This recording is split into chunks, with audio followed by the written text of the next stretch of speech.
예, 이번 법안이 논란이 되는 것은 그 내용도 내용이지만 일반 민원인들에게는 깐깐한 국회와 정부가 왜 유독 종교인이 관련이 되면 이렇게 앞뒤 따지지도 않고 서둘러 편의를 봐주려 할까 하는 의문 때문입니다.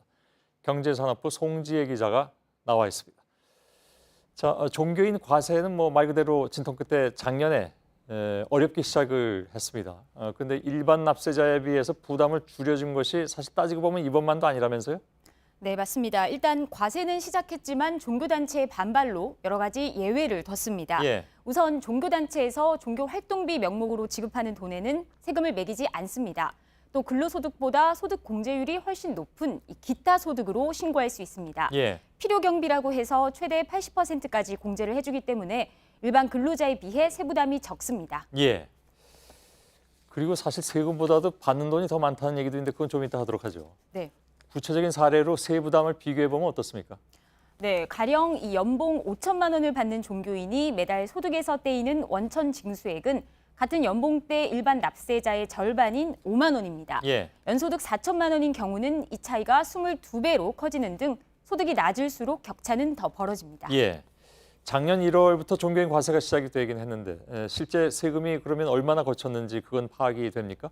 네, 다음 달에 종합소득세를 신고하는데요. 이 절차가 끝나야 이 종교인들의 첫 납세 실적도 윤곽이 드러날 것으로 보입니다. 예. 총 거칠 세금은 100억 원에서 많게는 200억 원 안팎으로 추산이 되는데요.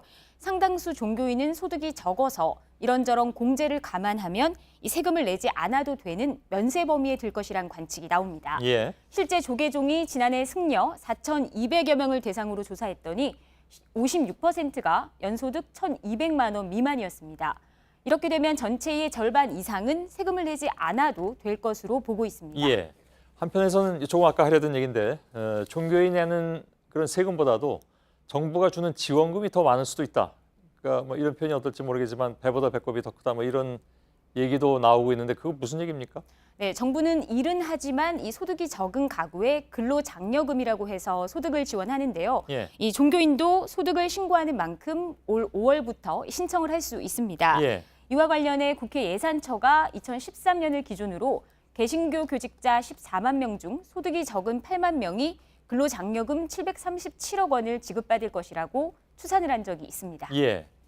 그럼 이게 개신교만 따져서 그 정도니까 전체 종교인을 감안하면 그 금액이 더 많아질 수도 있겠군요. 네, 게다가 올해는 이 소득 주도 성장의 일환으로 근로장려금 지급 규모가 3배 이상으로 확대됐습니다. 예. 이 단독 가구 기준으로 소득 요건은 연간 1,300만 원에서 2천만 원으로 완화가 됐고 최대 받을 수 있는 돈도 지난해 85만 원에서 올해 150만 원까지 늘어났습니다. 예. 따라서 걷는 세금보다 지원금이 훨씬 많은 상황, 방금 말씀하신 대로 배보다 배꼽이 클 것이라는 관측도 나옵니다. 다만 근로장려금은 신청을 하는 사람에 한해서 지급을 하기 때문에 실제 얼마나 신청을 하고 또 얼마나 지급될지는 좀 지켜봐야 할 것 같습니다. 예, 알겠습니다. 송지혜 기자로부터 들었습니다. 수고했습니다.